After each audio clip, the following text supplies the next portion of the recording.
Cuma tukang kebun mana paham mesin mobil mewah? Kalau memang berhasil ambil mobilnya, bahkan aku rela jadi istrimu. Sebelum cerita dimulai, silahkan tulis di kolom komentar dari daerah mana saja. Teman-teman yang menonton cerita ini, jangan lupa like, komen dan subscribe. Agar channel ini bisa semakin berkembang dan mempersembahkan cerita yang lebih menarik lagi.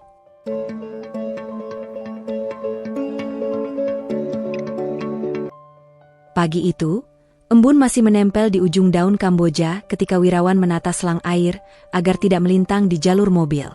Ia bekerja tanpa banyak suara, gerakannya pelan namun pasti, seolah setiap langkah sudah ia ukur terlebih dulu. Rumput di halaman rumah besar itu dipangkas rapi, bunga-bunga disusun seperti barisan kecil yang disiplin. Di luar pagar, jalanan mulai ramai. Namun di dalam halaman, waktu terasa lebih lambat. Tenang, bersih, teratur. Bukan karena rumah itu milik Wirawan, bukan. Ia hanya tukang kebun yang bekerja di sana. Dan bagi banyak orang, kata hanya sering ditaruh di depan pekerjaannya, seperti stempel yang langsung menentukan nilai seseorang. Padahal bagi Wirawan, tanah tidak pernah mengajarkan kata hanya. Tanah mengajarkan satu hal, apapun yang ditanam, akan tumbuh kalau dirawat dengan benar. Mas Wirawan. Suara itu datang dari samping. Bu Rina, pengurus rumah, berdiri dengan ponsel di tangan, wajahnya agak tegang. Mbak Kyu Putri pulang hari ini, katanya, pelan tapi cepat. Katanya jam 11 sudah sampai. Wirawan mengangguk. Baik, Bu. Nama itu, Putri Cahaya, selalu datang seperti angin yang membawa perubahan. Putri bukan hanya pemilik rumah, ia juga seorang CEO cantik muda yang kabarnya sering mondar-mandir luar negeri untuk urusan bisnis. Orang-orang di sekitar sering menyebutnya dengan nada kagum sekaligus takut. Kagum karena Putri sukses di usia muda. Takut karena Putri dikenal tegas, tajam, dan tidak suka hal-hal yang tidak sesuai standar. Wirawan tidak pernah bertanya macam-macam. Baginya, pekerjaan adalah pekerjaan. Ia datang pagi, pulang sore, memastikan halaman rapi dan tanaman sehat. Selesai. Namun hari itu terasa berbeda, seolah udara menunggu sesuatu terjadi. Menjelang siang, suara mesin mobil terdengar mendekat. Dari sela pagar, Wirawan melihat kilatan cat mengilap memasuki halaman. Sebuah mobil mewah berwarna gelap, garis bodinya tegas, seperti benda yang tidak pernah mengenal kata murah. Mobil itu berhenti tepat di depan teras. Pintu terbuka, dan Putri turun. Bukan cuma cantik, Putri punya aura yang membuat orang secara otomatis berdiri lebih tegak. Rambutnya disanggul rapi, kacamata hitam menempel di wajah, dan langkahnya seperti ketukan jam, presisi. 2 koper besar dikeluarkan oleh sopir. Putri mengangkat tangan sedikit, seperti memberi isyarat cepat. Pak Darto, koper masuk. Jangan lama, ucapnya singkat. Kemudian, tanpa menoleh, Putri berjalan menuju pintu. Baru ketika ia melewati halaman, matanya sempat menyapu sekeliling, melihat bunga yang mekar, rumput yang rata, dan pot-pot yang berjajar. Wirawan menunduk sedikit, sekadar memberi hormat. Putri berhenti sejenak. Halaman rapi, katanya datar. Terima kasih, Mbak, jawab Wirawan. Putri tidak menjawab. Ia masuk rumah, pintu menutup, dan suasana kembali hening. Wirawan berpikir semuanya selesai. Paling tidak sampai ia mendengar suara Putri lagi, kali ini dari arah garasi. Kenapa ini? Nada itu bukan sekadar bertanya. Nada itu menuntut dunia segera memberi jawaban. Wirawan menoleh.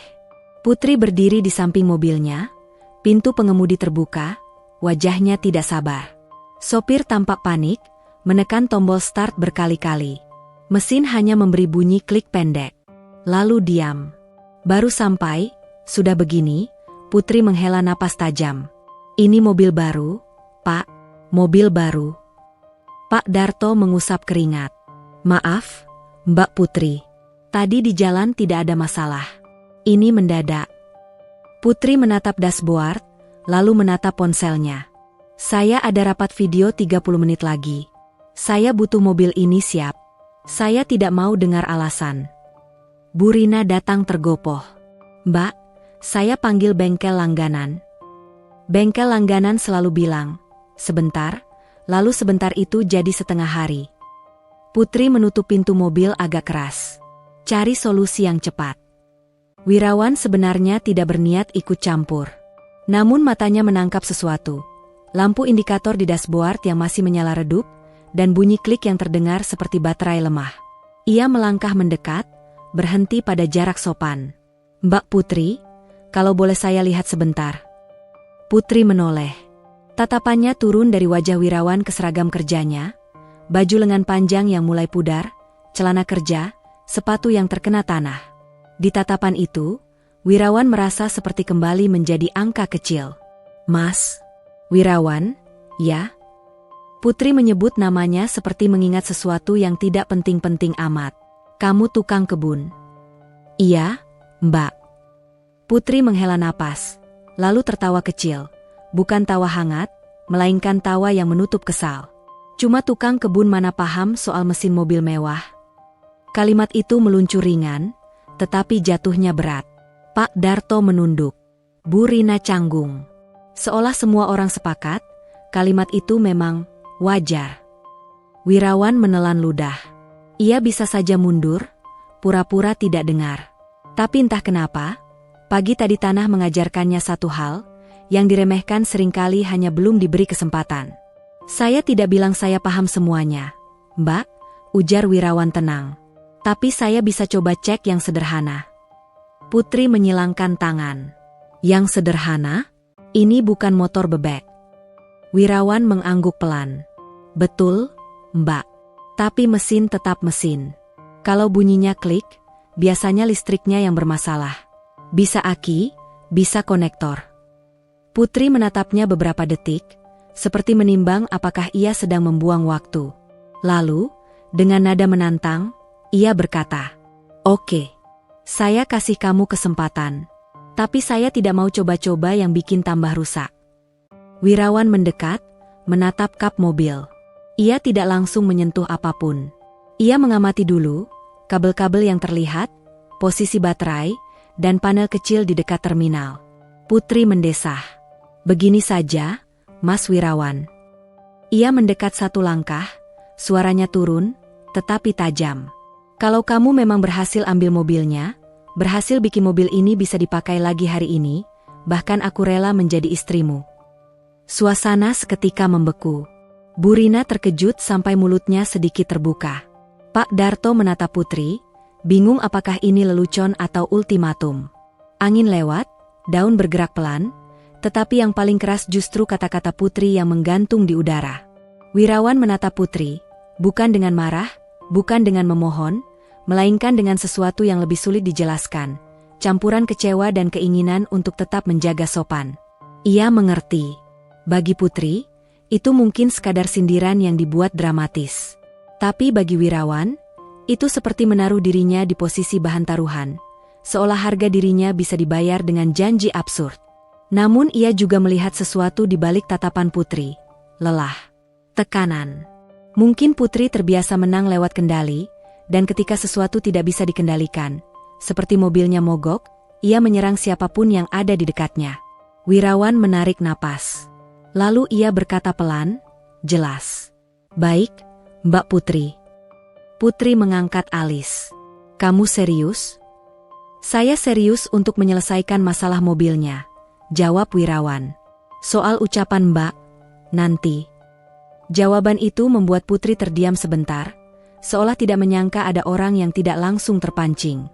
Wirawan mengambil sarung tangan tipis dari saku, lalu berjongkok di dekat baterai. Ia meminta Pak Darto mematikan semua aksesori, dan ia memeriksa konektor dengan hati-hati. Ia tidak menggebu, tidak sok ahli. Ia bergerak seperti orang yang menghormati benda yang sedang ia sentuh.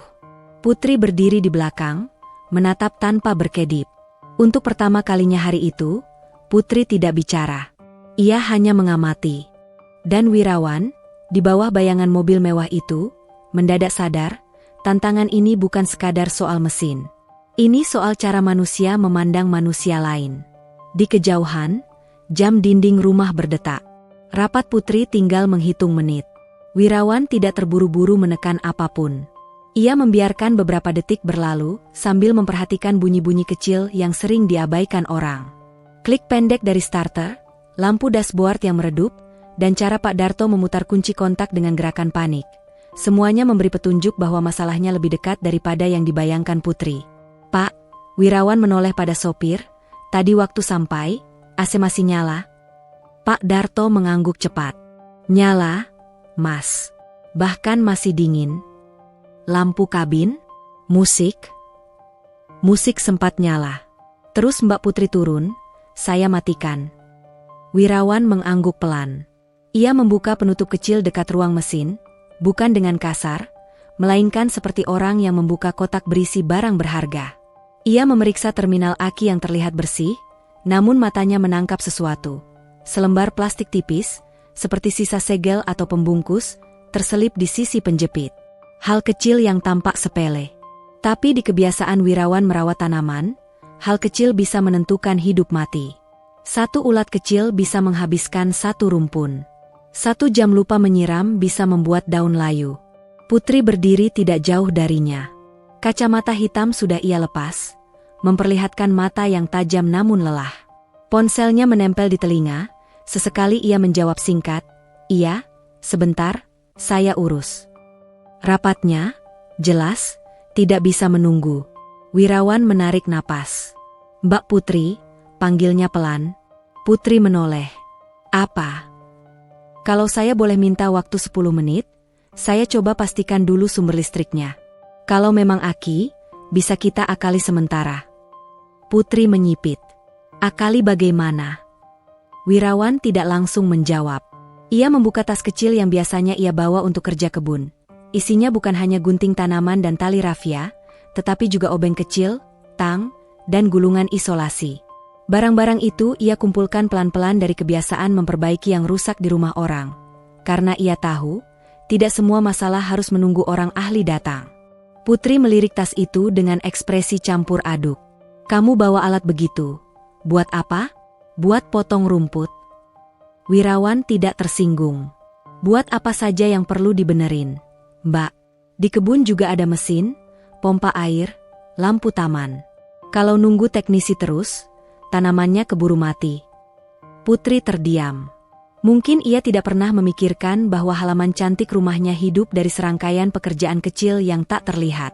Wirawan melepaskan plastik tipis yang terselip tadi. Ia memastikan penjepit terminal menempel rapat pada kutub aki. Lalu ia mengusap permukaan konektor dengan kain kering. "Pak Darto, coba start lagi, tapi jangan injak gas," ujarnya. Pak Darto memutar kunci. Mesin masih klik, tapi bunyinya sedikit berbeda. Lebih berisi. Lampu dashboard tidak sedup sebelumnya. Wirawan mengangguk, menatap ke arah Putri seolah berkata, "Ada perkembangan, tapi belum selesai." Putri tidak tersenyum. Namun ia juga tidak mengejek. "Masih belum," katanya datar. "Iya, Mbak. Tapi saya yakin ini ada di bagian listrik. Boleh saya cek screen-nya?" Putri melirik jam, kemudian ponselnya bergetar lagi. Ia menutup telepon, lalu menghela napas panjang, seolah menahan kesal yang ingin meledak. "Bu Rina?" panggil Putri. Bu Rina datang cepat. "Iya, Mbak. Rapat saya pindah jadi jam 1. Bilang mereka koneksi saya bermasalah." Bu Rina mengangguk, sedikit lega karena itu memberi napas. Putri menatap Wirawan. "Kamu punya waktu. Tapi jangan bikin rusak." Wirawan mengangguk. Ia membuka kotak sekering dengan hati-hati. Di dalamnya, barisan kecil sekering tersusun rapi. Ia tidak asal cabut. Ia membaca simbol-simbolnya, mengingat pelajaran dari internet yang semalam ia tonton tentang sistem listrik mobil modern, video yang ia cari diam-diam setelah mendengar Putri sering mengeluh soal mobil, jauh sebelum kejadian hari ini. Di sela-sela barisan sekering, ia menemukan satu yang tampak berbeda. Bukan putus, tapi terlihat longgar, seolah pernah dicabut lalu dipasang tidak rapat. Ia menekannya pelan sampai masuk sempurna. "Kita coba lagi, Pak." Pak Darto menyalakan kontak. Kali ini, indikator menyala stabil. Bunyi klik terdengar sekali, lalu mesin berputar, dan gerung halus, seperti hewan besar yang baru bangun tidur. Suara mesin itu membuat Bu Rina spontan menutup mulutnya. Pak Darto menatap Wirawan seperti melihat keajaiban kecil. Putri menatap tanpa berkedip. Mesin menyala. Namun Wirawan tidak langsung berdiri dengan bangga. Ia justru menahan tangan Pak Darto. Jangan langsung jalan, Pak. Tunggu sebentar. Saya mau pastikan voltasenya stabil. Putri mengernyit. Voltasenya? Wirawan melirik Putri, lalu menunjuk indikator di dashboard. Kalau tadi masalah di konektor atau sekring, bisa saja listriknya sempat drop. Saya cuma mau pastikan tidak ada yang bikin mati lagi. Putri mendecih pelan. Kamu ini, ngomongnya seperti mekanik. Wirawan tersenyum tipis, senyum yang tidak menantang. Saya cuma belajar, Mbak. Kalimat itu membuat Putri diam beberapa detik. Belajar. Kata yang sederhana, tapi di mulut seseorang yang disebut cuma tukang kebun. Kata itu terdengar seperti tamparan halus pada kesombongan yang tidak disadari. Pak Darto menunggu beberapa saat. Mesin tetap stabil. Wirawan lalu menutup kembali kotak sekering dan mengencangkan baut kecilnya. Ia mengusap tangan, lalu mundur satu langkah. Seharusnya aman, Mbak. Tapi kalau nanti di jalan ada gejala aneh, lebih baik bawa ke bengkel resmi buat dicek detail. Putri masih menatap mobilnya. Jadi, kamu berhasil? Wirawan menatap Putri balik, tatapannya tenang. Mobilnya menyala. Tapi yang paling penting, kita tahu ada yang sempat longgar. Itu tidak terjadi sendiri. Putri menoleh cepat. Maksud kamu? Wirawan mengangkat bahu pelan. Saya tidak menuduh siapa-siapa. Tapi sekering itu seperti pernah dicabut. Kalau cuma getaran jalan, biasanya tetap rapat. Ini, seperti ada tangan manusia. Udara terasa lebih dingin walau matahari terik. Putri menatap kotak sekering seperti baru sadar ada sesuatu yang lebih dari sekadar mogok. Siapa yang berani macam-macam dengan mobil saya? Suara Putri pelan, tapi tajam. Bu Rina gugup. Mbak, mungkin, kebetulan. Putri tidak menjawab. Ia menatap Wirawan lagi, kali ini berbeda. Tidak lagi sekadar melihat seragamnya. Kamu, PK juga, kata Putri. Wirawan menunduk sedikit. Kalau kerja dengan tanaman, Mbak, kita terbiasa baca tanda-tanda kecil. Daun yang sedikit menguning, tanah yang retak, atau semut yang tiba-tiba banyak. Kalau tidak PK, semuanya terlambat. Putri menghela napas, seperti menelan sesuatu yang berat. Ia menatap halaman yang rapi, lalu menatap Wirawan. Mas Wirawan, ujarnya pelan, kamu tadi bilang belajar. Kamu belajar dari mana? Wirawan ragu sebentar, namun ia menjawab jujur. Dari mana saja yang bisa, Mbak? Dari internet, dari baca manual, dari lihat orang kerja. Saya nggak suka merasa bodoh hanya karena orang menganggap saya tidak bisa. Putri terdiam lama. Lalu, tanpa banyak ekspresi, ia berkata, ucapan saya tadi, yang soal jadi istri. Wirawan mengangkat tangan kecil, menghentikan. Mbak Putri tidak perlu bahas dulu. Saya kerja bukan untuk itu. Putri memandangnya. Ada rasa malu yang cepat ia tutup dengan sikap tegas, namun tidak sepenuhnya berhasil. Ponsel Putri kembali bergetar. Ia menatap layar, lalu menekan tombol jawab. Iya, saya bisa gabung jam 1, katanya ke orang di seberang, lalu matanya melirik Wirawan. Ada sedikit urusan teknis di rumah. Setelah menutup telepon, Putri menarik napas. Kamu, katanya singkat, selesain juga hal teknis lain. Cari tahu kenapa sekering itu longgar. Saya tidak suka ada hal yang bergerak tanpa saya tahu. Wirawan mengangguk. Baik, Mbak. Putri melangkah pergi menuju rumah, tapi sebelum masuk, ia berhenti sejenak. Suaranya lebih pelan dari biasanya. Mas Wirawan? Wirawan menoleh. Putri menatapnya, seolah menimbang kata yang tepat. Terima kasih. Hanya 2 kata. Namun itu lebih berat daripada pujian panjang, karena Putri jarang mengucapkan itu dengan tulus. Setelah Putri masuk, Bu Rina mendekat, wajahnya masih tak percaya. Mas, kamu kok bisa? Wirawan tersenyum kecil. Sama seperti merawat tanaman, Bu. Pelan-pelan, tapi teliti. Ia memandang mobil mewah yang kini menyala stabil, lalu menatap tangannya sendiri, tangan yang sering kotor tanah, tapi hari ini menyentuh besi mahal tanpa membuatnya rusak. Sore menjelang, dan langit di atas rumah Putri Cahaya mulai berubah warna. Wirawan kembali ke halaman dengan langkah pelan, membawa kotak perkakas kecilnya. Mobil mewah itu sudah tidak lagi menyala. Tapi bukan karena mogok, Putri memintanya dimatikan setelah rapat selesai, agar tidak membuang bahan bakar. Namun satu hal mengganggu pikiran Wirawan sejak tadi, sekring yang longgar tidak masuk akal. Ia bisa menerima bila kabel kendor karena usia, atau aki melemah karena lupa mematikan lampu. Tapi mobil Putri masih baru. Dan sekring itu, seperti pernah disentuh. Ia menatap garasi yang bersih, dindingnya mengilap, lantainya nyaris seperti lantai showroom. Rumah sebesar ini punya pengawasan, punya satpam, punya sop. Seharusnya tak ada yang bisa seenaknya masuk dan mengutak-atik mobil pemiliknya. Tapi, seharusnya, sering kalah oleh kenyataan. Wirawan berlutut di sisi mobil, membuka kembali penutup sekring dengan hati-hati. Ia tidak berniat merusak apapun.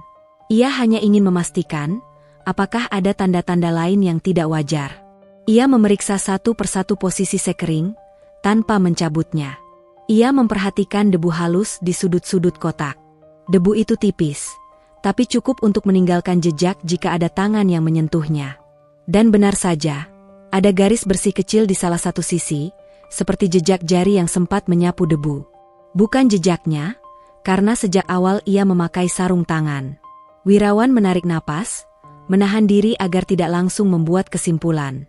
"Mas Wirawan." Suara Putri terdengar dari belakang. Wirawan menoleh. Putri berdiri di ambang pintu garasi. Kali ini ia tidak memakai blazer rapi seperti siang tadi. Rambutnya sedikit lebih longgar, dan raut wajahnya tidak setegang biasanya. Tapi tetap ada garis lelah yang jelas. "Kamu masih ngurusin itu?" tanya Putri. "Iya, Mbak," jawab Wirawan pelan. "Saya mau pastikan penyebabnya." Putri mendekat beberapa langkah. Sepatunya berhenti dekat garis parkir, seolah ia masih menjaga jarak dengan pekerjaan kotor. Ia menatap kotak sekring dengan ekspresi campur aduk. "Kalau kamu menemukan sesuatu, bilang," katanya singkat. Wirawan mengangguk. "Baik." Putri menghela napas, lalu menatap mobilnya sebentar, seperti menatap sesuatu yang lebih dari sekadar kendaraan. "Aku benci kalau ada yang tidak sesuai rencana," ucapnya, kali ini tanpa nada menyindir. "Seharusnya hari ini aku bisa langsung berangkat lagi. Besok pagi aku ada penerbangan." Wirawan menatap Putri sekilas. "Bisnis trip lagi, Mbak?" Putri mengangguk. "Singapura. Pertemuan investor. Banyak yang dipertaruhkan." Wirawan tidak bertanya lebih jauh. Tapi ia bisa menebak, Putri bukan sekadar sibuk. Ia membawa beban besar di punggungnya, beban yang tidak bisa ia letakkan, karena semua orang menunggu ia selalu kuat. Putri tiba-tiba menatap Wirawan. "Mas Wirawan, kamu yakin itu bukan kebetulan?" Wirawan menutup kotak sekring sementara, lalu berdiri. "Saya tidak bisa bilang 100%, Mbak. Tapi saya juga tidak bisa bilang ini wajar." Putri menelan ludah, mata tajamnya bergerak cepat. "Maksudmu ada yang sengaja bikin mobilku mati?" Wirawan ragu. Ia memilih kata yang aman. "Kemungkinan itu ada. Tapi saya belum punya bukti cukup." Putri mengepalkan tangan kecil. "Kalau begitu kita cari buktinya." Kalimat itu terdengar seperti perintah, namun juga seperti permintaan. Untuk pertama kalinya, Putri seolah mengakui bahwa ia tidak bisa mengendalikan semuanya sendirian. Wirawan menatap sekitar garasi. "Mbak Putri punya CCTV?" Putri mengangguk cepat. "Ada. Di sudut sana, dan satu lagi menghadap gerbang." "Boleh saya lihat rekamannya?" Putri terdiam sejenak. Bukan karena tidak mau, tetapi karena aneh rasanya. Seorang tukang kebun meminta akses keamanan rumah. Namun Putri tidak lagi memandang Wirawan seperti siang tadi. "Ayo," kata Putri pendek. Mereka berjalan masuk ruang kecil di samping garasi, tempat monitor CCTV berada. Putri menyalakan layar, memanggil Burina untuk membantu memutar rekaman. Di layar, tampak halaman yang biasa. Orang-orang lewat, Pak Darto, Bu Rina, Satpam, dan beberapa kurir. Putri mempercepat tayangan sampai pagi hari. Wirawan memperhatikan dengan cara yang berbeda. Ia tidak fokus pada wajah. Ia fokus pada gerakan. Cara seseorang menoleh. Cara seseorang berhenti terlalu lama. Cara seseorang menyentuh sesuatu seolah tidak sengaja. Pada menit tertentu, layar menunjukkan seorang kurir berhenti dekat garasi. Ia mengeluarkan paket kecil dan menyerahkannya pada Bu Rina. Semua tampak normal. Namun setelah Bu Rina pergi, kurir itu tidak langsung pergi. Ia berdiri sebentar, menengok ke kanan kiri, lalu melangkah 2 langkah mendekati mobil Putri. Hanya sebentar. Tangan kurir itu bergerak cepat di dekat kap. Putri langsung memajukan wajahnya ke layar. Itu, apa yang dia lakukan? Bu Rina tampak kaget. Saya nggak tahu, Mbak. Saya pikir dia cuma naruh paket. Wirawan menatap lebih tajam. Gerakan tangan itu cepat. Terlalu cepat untuk sekadar menyentuh bodi mobil. Coba ulang di detik itu, kata Wirawan. Putri memutar ulang. Kali ini ia memperbesar gambar. Wajah kurir itu tidak jelas, karena topi dan masker. Tapi gerakannya terlihat. Dia membuka kap. Putri berbisik. Wirawan menggeleng pelan. Sepertinya dia membuka celah kecil di sisi kap. Tapi tidak sampai kap kebuka penuh. Putri menarik napas berat, lalu menatap Bu Rina. Kamu kenal kurir itu? Bu Rina pucat. Kurir? Biasanya beda-beda, Mbak. Saya tidak hafal.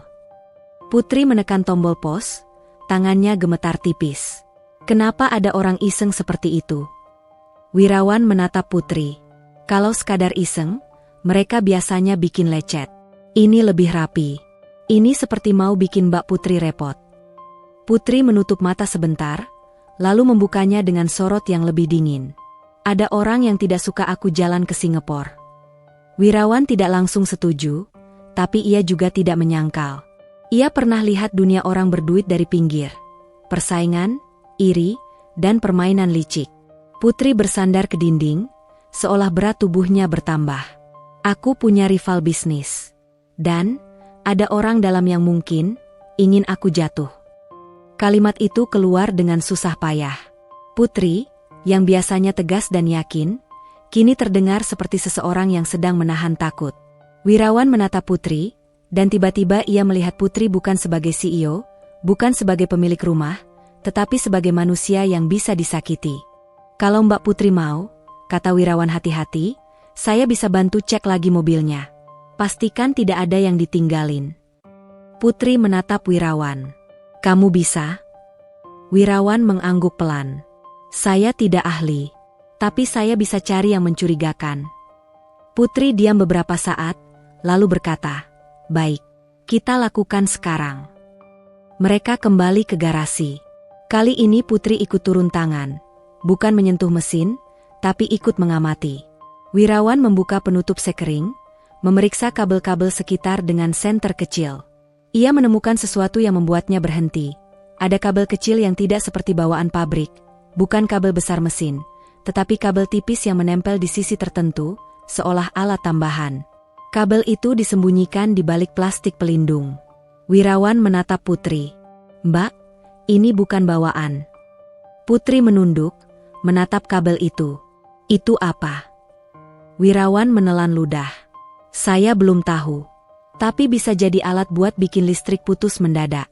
Kalau dipasang baik, mobil bisa mogok kapan saja. Putri memucat. Jadi kalau tadi aku nekat jalan, bisa mati di jalan? Wirawan mengangguk pelan. Bisa. Putri menutup mulutnya dengan tangan. Nafasnya terdengar lebih cepat. Untuk sesaat, Putri Cahaya, CEO yang biasa menguasai ruangan rapat, tampak seperti gadis 25 tahun yang baru sadar dunia tidak selalu aman. Wirawan segera merapikan suaranya agar Putri tidak tenggelam dalam panik. Mbak, kita jangan cabut sembarangan. Tapi kita bisa foto dulu, simpan bukti. Lalu panggil bengkel resmi atau pihak keamanan. Putri mengangguk cepat, berusaha kembali tenang. Ia mengambil ponsel dan memotret dari beberapa sudut.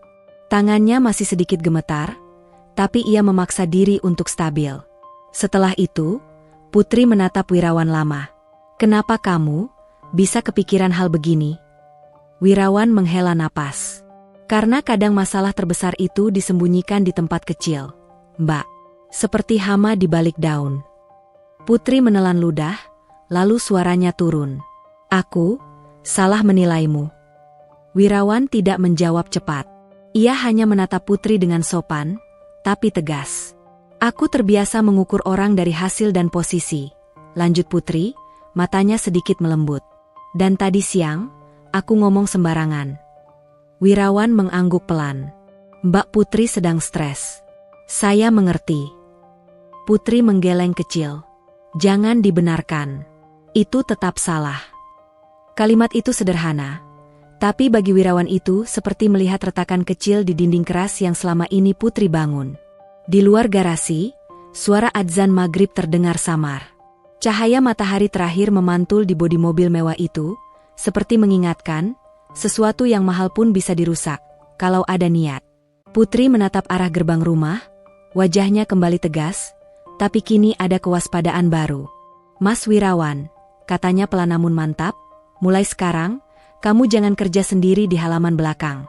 Kalau ada orang asing, lapor satpam. Dan kalau aku pergi, kamu tetap awasi rumah ini."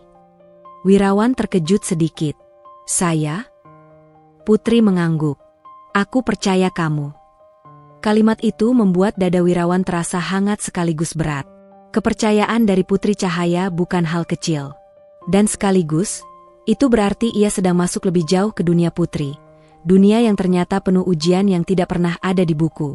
Wirawan menatap mobil itu lagi. Tantangan Putri soal ambil mobilnya, tadi siang sudah tercapai secara teknis. Mobil menyala. Namun ujian sebenarnya baru dimulai. Karena sekarang, Wirawan tidak hanya berhadapan dengan mesin.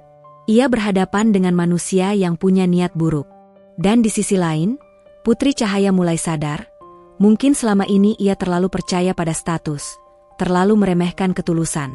Dan mungkin, hanya mungkin, orang yang bisa menyelamatkannya bukan orang-orang berdasi di ruang rapat, melainkan seorang tukang kebun yang terbiasa membaca tanda-tanda kecil di daun dan tanah. Malam itu, rumah Putri Cahaya tidak lagi terasa seperti rumah yang megah dan aman. Lampu taman tetap menyala indah, halaman tetap rapi, namun ada sesuatu yang berubah. Rasa percaya diri Putri seperti ikut retak bersama kabel tipis yang tersembunyi di balik pelindung mesin. Putri berdiri di ruang tamu sambil menatap ponselnya. Jam menunjukkan hampir pukul 9.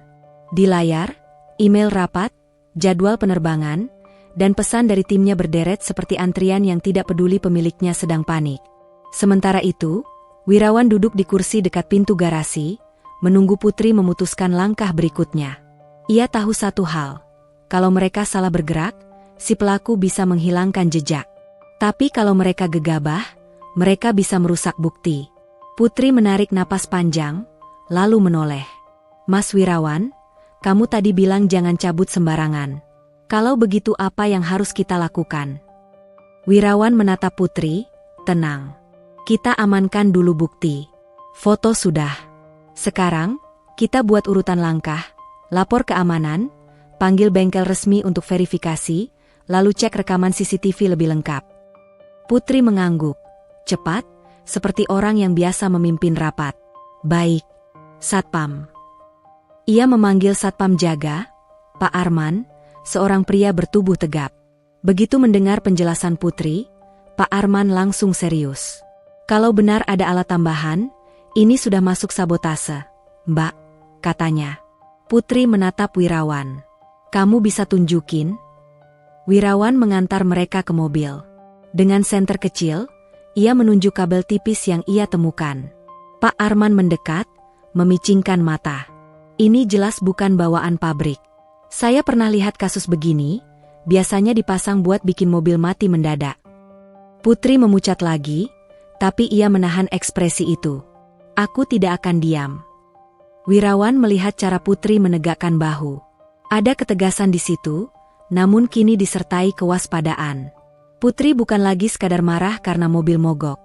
Ia marah karena merasa ada yang mengambil kendali atas hidupnya. "Kita perlu pastikan siapa yang masuk ke garasi," lanjut Pak Arman. Kamera yang menghadap garasi cukup jelas. Tapi kita harus cari jam dan gerakan yang mencurigakan. Wirawan menyela pelan. Saya perhatikan tadi ada kurir yang berhenti beberapa detik setelah menyerahkan paket. Itu mencurigakan. Putri menatap Pak Arman. Cari data kurir itu. Dari paket yang dia antar, pasti ada nomor resi. Bu Rina yang sejak tadi pucat akhirnya mengangguk cepat. Iya, Mbak. Paket tadi masih di ruang depan. Saya ambil sekarang. Bu Rina berlari masuk. Putri menatap Wirawan sebentar, lalu berkata dengan suara yang lebih rendah, seperti bicara pada dirinya sendiri. Kalau ini beneran sabotase, berarti ada yang berani banget. Wirawan menjawab lembut, karena mereka pikir Mbak Putri sendirian. Putri menoleh cepat, seperti tersentil. Aku tidak sendiri. Wirawan tidak menatap terlalu lama, tapi cukup untuk membuat Putri paham maksudnya. Sekarang tidak. Beberapa menit kemudian, Bu Rina kembali membawa paket kecil. Putri membaliknya cepat, membaca label pengiriman. Ada nama perusahaan logistik, nomor resi, dan nama penerima, Bu Rina sendiri. Putri mengangkat ponsel. Pak Arman, cek ke kantor logistiknya. Minta data kurir yang antar paket ini. Kalau perlu, minta pihak mereka kerjasama. Pak Arman mengangguk mantap. Siap, Mbak. Lalu Putri menatap Wirawan lagi. Sekarang soal mobil. Aku butuh mobil ini aman untuk besok. Aku tetap harus berangkat. Wirawan menahan napas. Ini bagian tersulit. Ia bisa saja berkata, lebih baik jangan, tapi ia juga tahu Putri bukan tipe yang mudah dibatalkan. Mbak Putri, katanya hati-hati, kita jangan ambil keputusan dari marah. Tapi kalau Mbak harus berangkat, mobil harus dicek resmi malam ini. Kalau perlu, saya temani ke bengkel. Putri menatapnya seperti menimbang. Kamu ikut? Wirawan mengangguk. Biar saya bisa jelaskan temuan kabelnya. Dan supaya Mbak tidak sendirian. Putri menelan ludah, lalu mengangguk pelan. Baik. Tidak lama, Pak Darto menyiapkan mobil cadangan untuk mengantar mereka ke bengkel resmi terdekat. Putri, yang biasanya tidak suka repot, justru memberi perintah tegas agar kabel temuan itu tidak disentuh dulu sampai teknisi memeriksa. Di perjalanan, Putri duduk di kursi belakang, menatap keluar jendela. Lampu-lampu kota berkelebat, seperti garis-garis cepat yang tidak bisa ia kendalikan.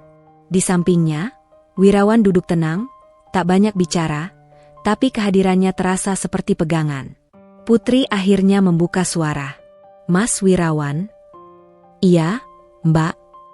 Kalau kamu tidak ada tadi, aku mungkin sudah maksa jalan. Dan kalau mobil mati di jalan tol, Putri berhenti, sulit melanjutkan. Wirawan menjawab pelan, tapi Mbak Putri selamat. Itu yang penting. Putri menatap Wirawan, kali ini tanpa topeng. Kamu tidak takut ikut urusan begini? Ini bisa bahaya. Wirawan menatap ke depan, suaranya tenang. Saya takut, Mbak. Tapi saya lebih takut kalau saya diam, lalu sesuatu terjadi pada Mbak. Ada hal yang lebih penting daripada rasa takut. Putri terdiam lama. Bibirnya bergerak seolah ingin berkata terima kasih lagi, tapi ia menahan. Mungkin karena tidak terbiasa berutang emosi pada orang lain.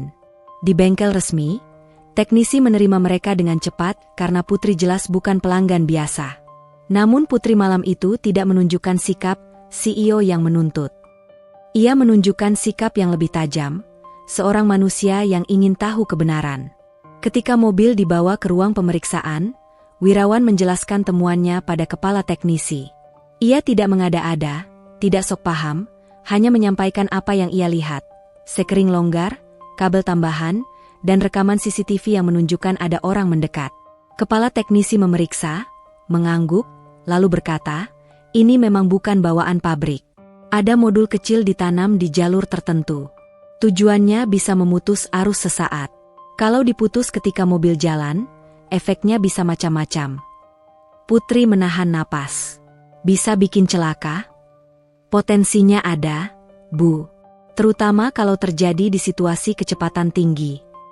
Putri menutup matanya sebentar. Lalu ketika ia membukanya, sorotnya berbeda. Bukan panik, tapi marah yang terkendali. Cabut, kata Putri singkat. Teknisi mengangguk. Kami cabut dan kami simpan sebagai barang bukti, Bu. Kami bisa buat berita acara pemeriksaan. Putri mengangguk cepat. Buat. Lengkap. Saat teknisi bekerja, Wirawan berdiri agak jauh, menunggu. Ia memperhatikan Putri yang mondar-mandir kecil, tangan menyilang, wajah keras, tapi napasnya tidak stabil. Putri sedang berusaha tetap menjadi dirinya yang kuat. Wirawan akhirnya berkata pelan, Mbak Putri, saya boleh bilang sesuatu. Putri menoleh. Apa? Kalau Mbak mau lapor polisi, lakukan. Jangan ragu. Tapi, jangan sendirian. Pak Arman bisa dampingi. Saya juga bisa jadi saksi soal temuan awal. Putri menatap Wirawan, lama. Kenapa kamu mau sejauh itu? Wirawan menghela napas, lalu berkata dengan jujur, tanpa dramatis. Karena Mbak Putri manusia, bukan cuma CEO. Dan tadi, saya lihat Mbak takut. Saya tidak mau ada orang memanfaatkan itu. Putri menelan ludah, matanya sedikit melembut. Ada sesuatu yang bergerak pelan di dadanya, perasaan yang belum ia beri nama. Bukan karena kata, istri, yang dulu ia lontarkan. Tapi karena ia baru sadar, ada orang yang membantunya tanpa meminta apapun.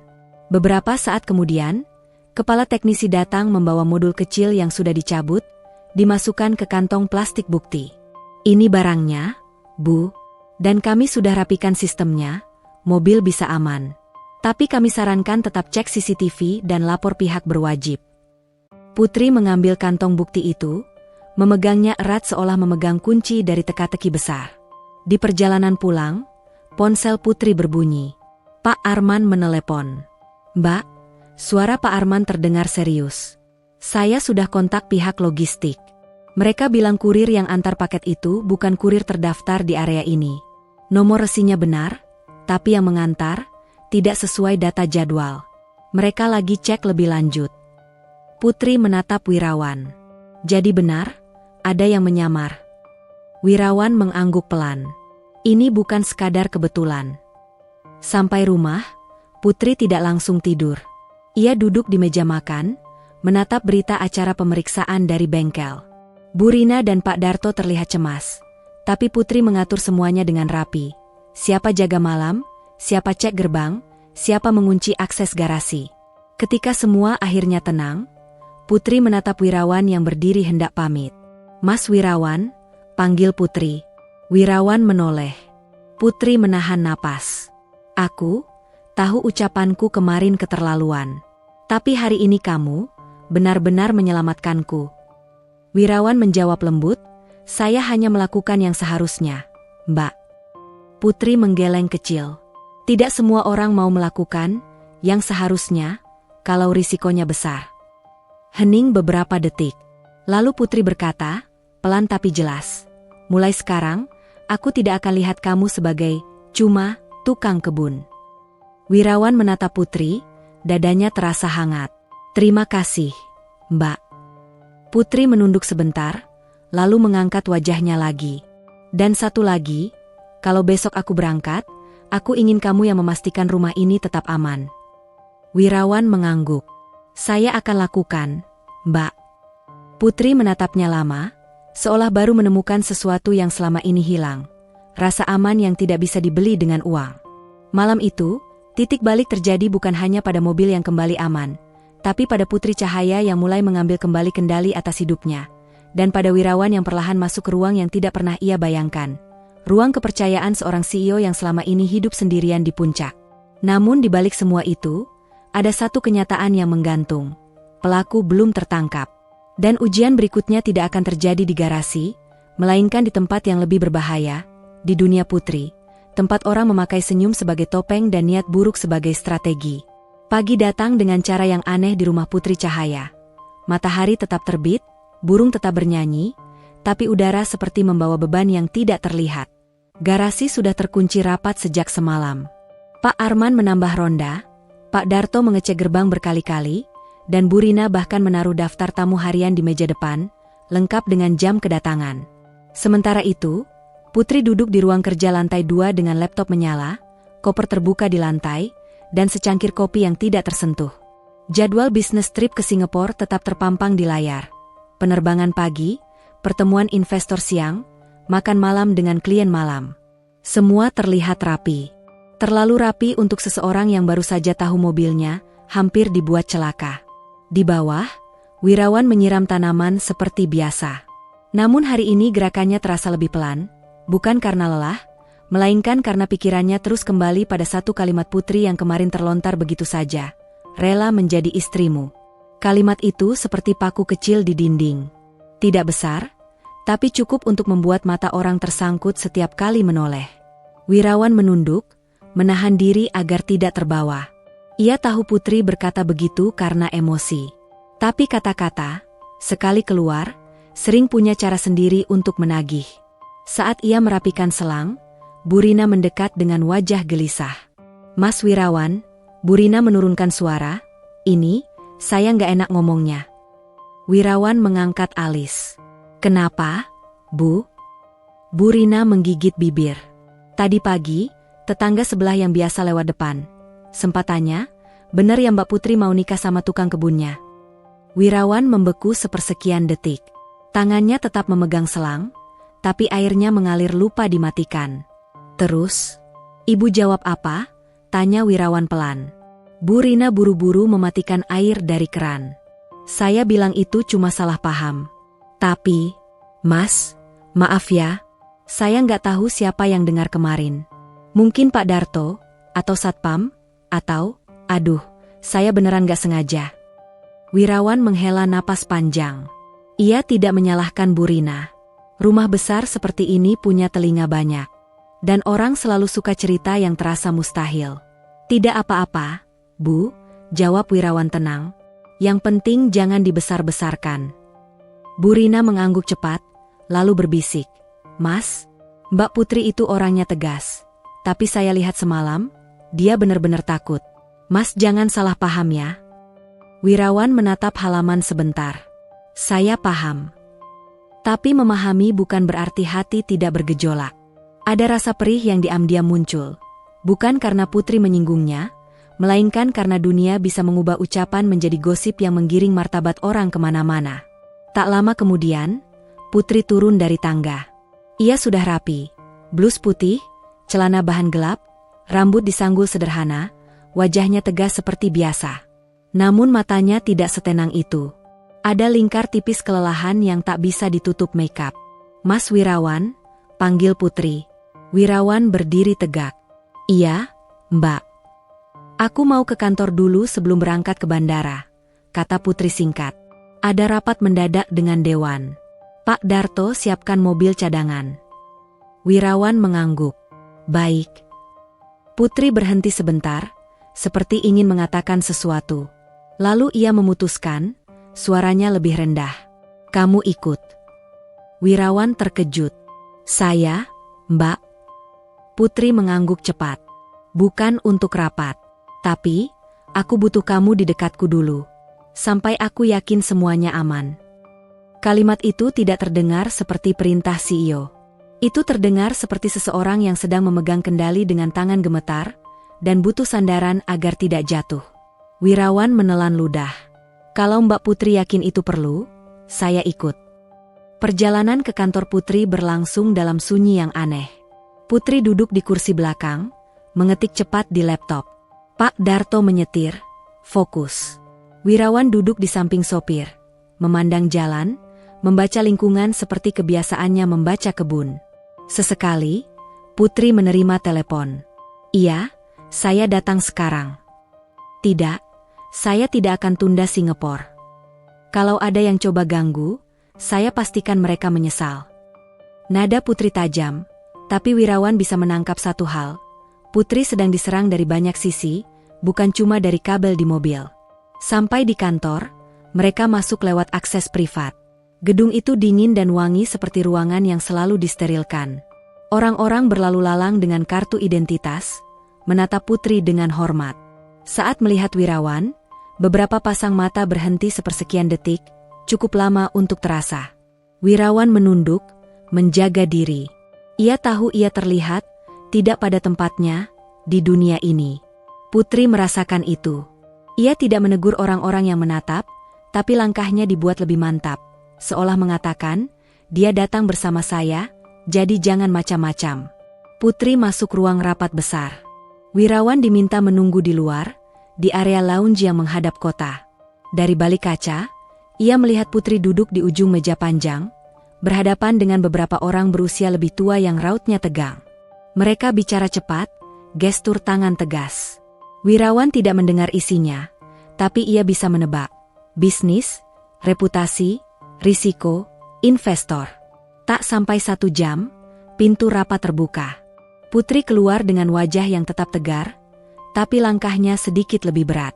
"Mas Wirawan," panggil Putri. "Kita pulang." Di lift, Putri akhirnya bicara tanpa layar laptop sebagai tameng. "Mereka bilang aku harus hati-hati," ucap Putri, suaranya dingin. "Mereka takut ada skandal. Mereka takut investor mundur. Mereka lebih takut reputasi perusahaan jatuh daripada aku celaka." Wirawan menatap Putri sekilas. Mbak Putri kecewa. Putri tertawa kecil, pahit. "Aku terbiasa. Dunia bisnis itu tidak peduli kamu manusia atau mesin. Yang penting hasil." Wirawan menghela napas. Tapi Mbak Putri bukan mesin. Putri menatapnya lama, seperti kata-kata itu memukul sesuatu yang selama ini ia kubur. Saat mobil bergerak pulang, ponsel Putri bergetar lagi. Kali ini notifikasi pesan dari seseorang. Namanya tidak terlihat jelas dari posisi Wirawan, tapi Putri langsung mengernyit. "Ada yang bocorin kabar," gumam Putri. "Kabar apa, Mbak?" tanya Wirawan. Putri menahan napas, lalu menatap Wirawan, rautnya serius. "Tentang ucapan aku kemarin." Wirawan merasa jantungnya turun sedikit. Putri melanjutkan, "Salah satu staf bilang, rumor itu sudah sampai ke kantor. Ada yang bilang aku menggampangkan pernikahan. Ada yang bilang aku main-main dengan bawahan. Dan ada juga yang bilang, aku jatuh cinta sama tukang kebun." Wirawan menatap ke depan, menahan ekspresi. Kata, "tukang kebun," di kalimat orang-orang lain selalu terasa seperti penurunan derajat. Padahal baginya itu pekerjaan yang ia jalani dengan hormat. "Maaf," kata Putri tiba-tiba, pelan tapi tegas. "Aku yang memulai itu." Wirawan menoleh. "Mbak Putri tidak perlu minta maaf pada saya karena omongan orang lain." Putri menggeleng. "Justru perlu, karena sumbernya dari aku. Aku ngomong seenaknya, menganggap itu cuma lelucon. Padahal itu menyangkut kamu." Hening memenuhi mobil. Bahkan Pak Darto seperti sengaja menambah volume radio pelan agar suasana tidak terlalu menekan, tapi suaranya justru terdengar makin jauh. Wirawan akhirnya bicara, "Hati-hati. Saya tidak marah karena Mbak Putri bercanda. Saya cuma tidak mau saya dianggap seperti barang taruhan." Putri menutup mata sebentar, menelan rasa bersalah. "Aku mengerti." Lalu Putri menatap Wirawan dengan sorot yang jarang ia pakai di ruang rapat. Sorot manusia yang tidak punya jawaban sempurna. "Mas Wirawan," ujarnya, "apa yang harus aku lakukan supaya kamu tidak merasa direndahkan?" Wirawan terdiam. Pertanyaan itu sederhana, tapi berat. Ia bisa saja menuntut Putri mengumumkan klarifikasi besar-besaran. Tapi itu akan membuat segalanya makin heboh. Ia juga bisa menuntut Putri menepati ucapan, tapi itu justru menguatkan gosip dan merusak logika hubungan. Akhirnya Wirawan berkata, "Cukup satu, Mbak Putri anggap saya manusia. Kalau Mbak salah, Mbak perbaiki. Kalau Mbak marah, jangan jadikan saya sasaran. Itu saja." Putri mengangguk pelan. "Baik." Sampai rumah, Putri langsung memanggil Pak Arman dan Bu Rina. Ia memberi perintah jelas. Semua tamu harus dicatat, kurir tidak boleh masuk garasi, CCTV dicek berkala, dan akses ke mobil hanya untuk orang tertentu. Lalu Putri memanggil Wirawan ke teras belakang, tempat angin sore biasanya lembut. Di sana, Putri berdiri menghadap taman. "Aku akan buat pernyataan internal ke kantor," katanya. "Rumor itu harus dihentikan. Aku akan bilang ucapan itu tidak pantas dan aku minta semua orang berhenti membicarakannya." Wirawan mengangguk. Itu keputusan yang baik, Mbak. Putri menoleh, wajahnya serius. Tapi ada satu hal yang lebih sulit. Wirawan menatapnya. Apa? Putri menarik napas panjang, suaranya turun. Kata-kata itu bukan cuma jadi rumor. Itu juga jadi beban di kepalaku. Aku jadi bertanya-tanya kenapa aku bisa ngomong begitu. Wirawan tidak menjawab cepat. Putri melanjutkan, aku terbiasa bicara tajam, supaya orang mundur. Tapi ke kamu, aku bicara tajam, tapi kamu tidak mundur. Kamu tetap tenang. Dan sejak itu, aku merasa. Putri berhenti. Matanya bergeser, seolah mencari tempat aman untuk menyimpan kalimat berikutnya. Wirawan menunggu, tidak memaksa. Putri akhirnya berkata, lirih namun jelas, aku merasa aman saat kamu ada. Kalimat itu melayang pelan, tapi menghantam dalam. Wirawan menelan ludah. Ia ingin berkata banyak, tapi ia memilih yang paling jujur dan paling aman. Saya senang bisa membantu, Mbak, jawabnya. Tapi Mbak Putri juga harus aman karena sistemnya, bukan cuma karena ada saya. Putri menatapnya, lalu tersenyum tipis. Senyum pertama yang tidak dibuat-buat. Besok aku tetap berangkat, kata Putri. Tapi sebelum itu, aku ingin kamu yang cek mobil sekali lagi, dan kamu yang antar aku sampai bandara. Wirawan mengangguk. Baik, Mbak. Putri melangkah pergi, tapi sebelum masuk rumah, ia berhenti dan menoleh. Mas Wirawan, katanya pelan, mulai sekarang, ucapan aku akan aku jaga. Karena aku tahu harga sebuah ucapan itu, bisa melukai, bisa menghancurkan, dan bisa mengubah hidup orang. Wirawan menatap Putri sampai ia masuk. Malam turun. Taman kembali sunyi. Namun di balik ketenangan itu, ada dua hal yang bergerak diam-diam. Penyelidikan sabotase yang mulai mendekati pelaku, dan perasaan yang tumbuh pelan, perasaan yang tidak bisa diselesaikan hanya dengan klarifikasi kantor. Karena besok Putri terbang ke Singapura, sementara ancaman belum benar-benar hilang. Dan Wirawan, seorang tukang kebun, akan berdiri di antara Putri dan dunia yang ingin menjatuhkannya, bukan karena taruhan, bukan karena janji, tapi karena pada titik tertentu, ia memilih untuk peduli. Subuh di rumah Putri cahaya datang tanpa suara yang berlebihan. Lampu taman masih menyala redup. Embun menggantung di ujung daun, dan halaman terlihat seperti lukisan yang belum disentuh manusia. Namun di balik ketenangan itu, ada denyut yang tidak terlihat, kewaspadaan. Wirawan sudah bangun sejak pukul 4. Ia tidak hanya menyiapkan diri untuk bekerja, tapi menyiapkan diri untuk memastikan hari ini berjalan aman. Seperti orang yang merawat tanaman langka, ia paham, sekali lengah, kerusakan bisa terjadi tanpa aba-aba. Di garasi, ia memeriksa mobil Putri sekali lagi. Tidak ada kabel asing. Kotak sekering sudah tersegel ulang oleh bengkel resmi. Indikator stabil. Ia mengelilingi mobil, menatap bagian bawah, memperhatikan apakah ada bekas gores baru, jejak tanah asing, atau bau yang tidak wajar. Semua tampak normal. Tapi Wirawan tidak puas hanya dengan tampak normal. Ia memeriksa sekitar garasi, gagang pintu, kunci, kamera CCTV yang menghadap sudut gelap. Ia memanggil Pak Arman. Pak, kamera yang mengarah ke garasi bisa diputar sedikit, tanya Wirawan. Pak Arman mengangguk. Bisa, Mas. Saya juga kepikiran. Kalau kemarin ada yang berani mendekat, berarti ada titik blind spot. Mereka mengatur sudut kamera. Wirawan tidak ingin jadi pahlawan yang sok tahu. Ia hanya ingin menutup celah. Karena ia sadar, niat buruk selalu mencari celah. Ketika semuanya siap, Putri turun. Ia mengenakan jaket sederhana, rambutnya diikat rapi, koper kecil ditarik satu tangan. Tidak ada aura rapat besar atau pesta bisnis hari ini, yang ada hanya seorang perempuan 25 tahun yang ingin selamat sampai tujuan. Namun Putri tetap Putri. Ia menatap sekitar rumah seperti orang yang mengucapkan perpisahan pada tempat yang ia bangun dengan susah payah. Mas Wirawan, panggil Putri. Wirawan mendekat. Iya, Mbak. Putri menatapnya sebentar, lalu berkata dengan nada tegas, hari ini kamu ikut aku sampai bandara. Wirawan mengangguk. Baik. Di mobil, Putri duduk di belakang seperti biasa, Tetapi kali ini ia tidak membuka laptop. Ia hanya memegang ponsel dan sesekali menatap jalan. Wajahnya tenang, namun ada sesuatu yang berbeda. Ia tidak memaksa diri terlihat kuat. Ia memilih jujur pada kondisi. Mas Wirawan, Putri membuka suara ketika mobil memasuki jalan tol. Kalau kamu tidak ada, aku mungkin masih menganggap kejadian kemarin cuma sial. Wirawan menatap jalan. Kadang sial itu memang ada, Mbak. Tapi kalau ada tanda-tanda aneh, lebih baik diperiksa. Putri mengangguk pelan. Lalu ia berkata lagi, lebih lirih, aku juga mungkin masih menganggap orang seperti kamu, hanya pelengkap rumah. Wirawan menahan napas.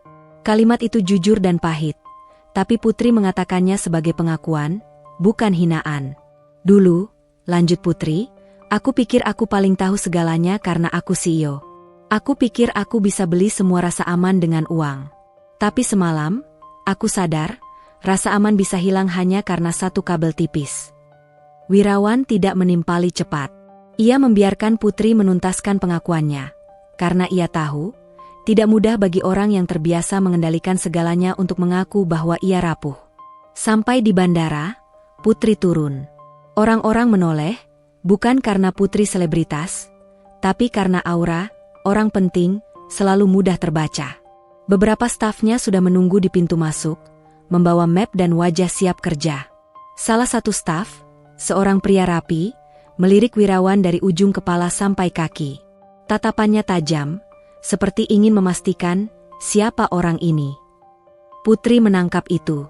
Ia berdiri tegak, lalu berkata dengan jelas, cukup keras untuk didengar, Mas Wirawan bersama saya.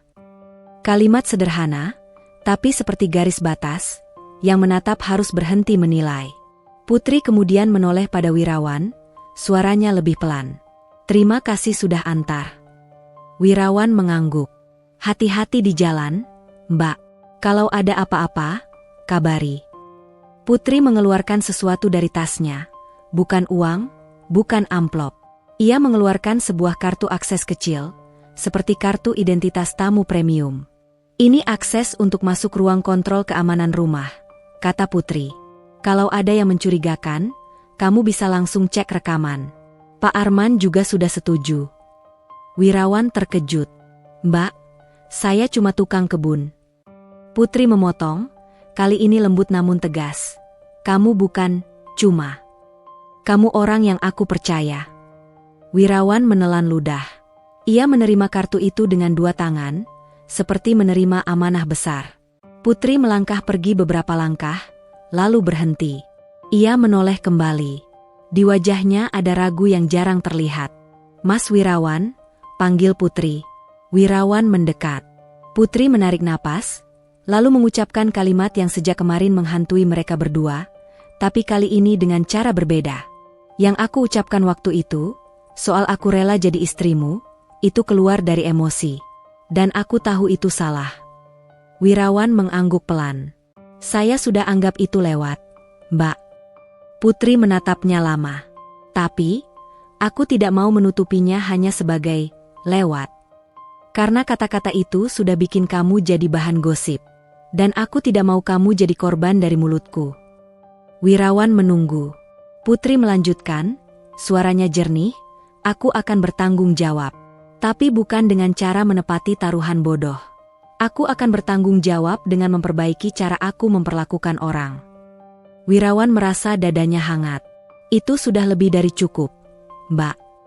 Putri menggeleng kecil, seperti masih ada sesuatu yang ia simpan. Dan satu hal lagi, aku tidak tahu ini namanya apa. Tapi sejak kamu berdiri tenang saat aku merendahkanmu, sejak kamu tetap membantu tanpa menuntut, aku jadi belajar melihat manusia dari hati, bukan dari jabatan.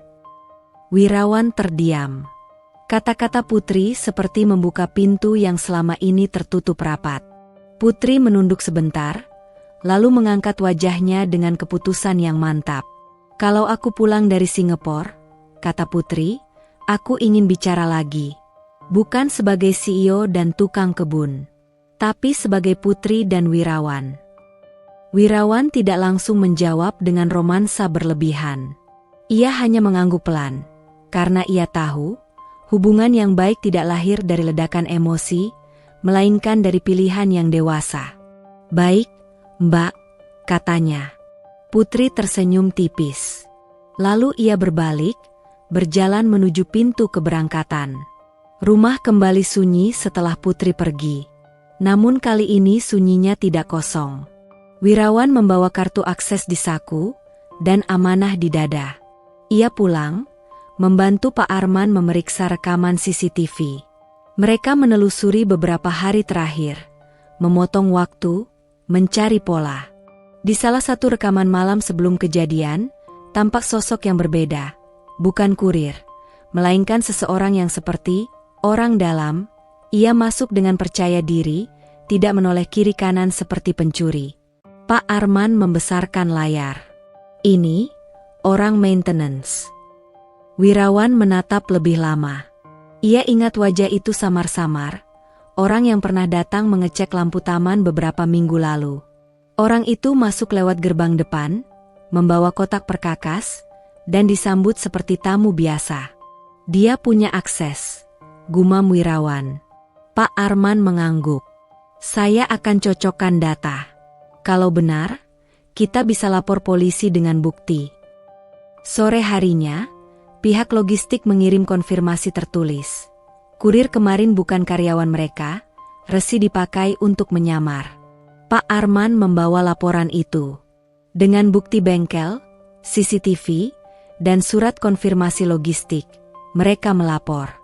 Beberapa hari kemudian, kabar datang, pelaku tertangkap, bukan rival bisnis besar, seperti dugaan awal, tapi orang yang merasa dendam karena pernah diberhentikan dari proyek vendor perusahaan Putri. Ia ingin membuat Putri gagal ke Singapura, ingin mempermalukan, ingin mengajar Putri. Ternyata, niat jahat bisa lahir dari hal yang kelihatannya kecil, dari sakit hati yang dipelihara, dari ego yang tidak mau kalah. Wirawan mendengar kabar itu dengan dada lega. Bukan karena menang, tetapi karena bahaya sudah dijauhkan. Seminggu kemudian, Putri pulang. Mobilnya meluncur masuk halaman, kali ini tanpa drama. Wirawan berdiri di dekat taman bunga, tangannya masih memegang gunting tanaman. Putri turun, wajahnya lebih segar, tapi matanya menyimpan sesuatu yang lebih hangat.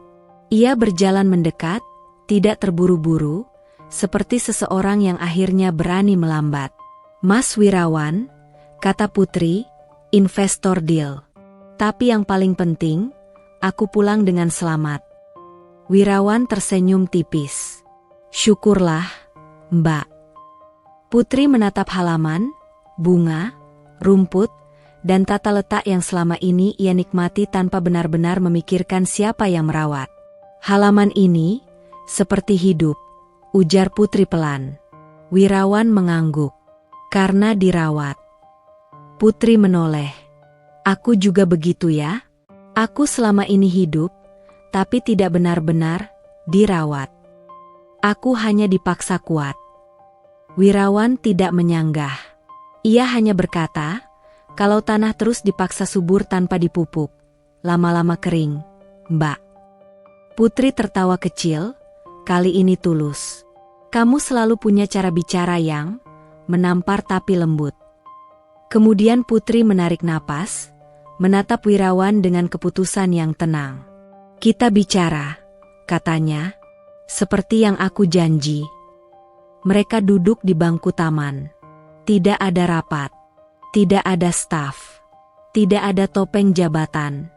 Hanya dua orang yang sama-sama belajar dari kejadian yang hampir merenggut banyak hal. Putri membuka percakapan dengan jujur, "Aku tidak mau mengulang ucapan taruhan itu. Pernikahan bukan hadiah. Pernikahan bukan hukuman. Pernikahan bukan pelarian." Wirawan mengangguk. "Saya setuju." Putri menatapnya, mata sedikit berkaca, tapi ia tidak malu. "Kalau suatu hari aku mengajak kamu melangkah lebih jauh, itu harus karena kita sama-sama mau. Karena kita saling menghormati. Bukan karena aku pernah meremehkanmu." Wirawan menarik napas panjang, lalu berkata dengan jujur, "Saya tidak ingin dipilih karena saya menyelamatkan Mbak Putri. Tapi saya akan bahagia kalau Mbak memilih saya karena Mbak melihat saya sebagai saya. Putri mengangguk pelan. Aku melihat. Hening sebentar. Angin menggerakkan daun. Cahaya sore jatuh di halaman seperti selimut hangat. Putri tersenyum, lalu berkata, mulai hari ini, aku mau belajar. Bukan cuma soal bisnis, tapi soal menjadi manusia yang lebih baik. Wirawan tersenyum tipis. Saya juga. Putri mengulurkan tangan. Tidak dramatis. Tidak tergesa. Wirawan menerimanya pelan. Di momen itu, tidak ada pernyataan, kita resmi, yang bombastis. Tapi ada sesuatu yang lebih kuat, kesepakatan diam-diam untuk bertumbuh bersama. Dan itulah cahaya yang sesungguhnya. Bukan cahaya lampu taman, bukan kilau mobil mewah, tapi cahaya dari hati yang mau berubah. Jangan meremehkan orang dari pekerjaannya. Seragam kerja tidak menentukan nilai seseorang. Yang menentukan adalah hati, ketekunan, dan integritas. Selesai.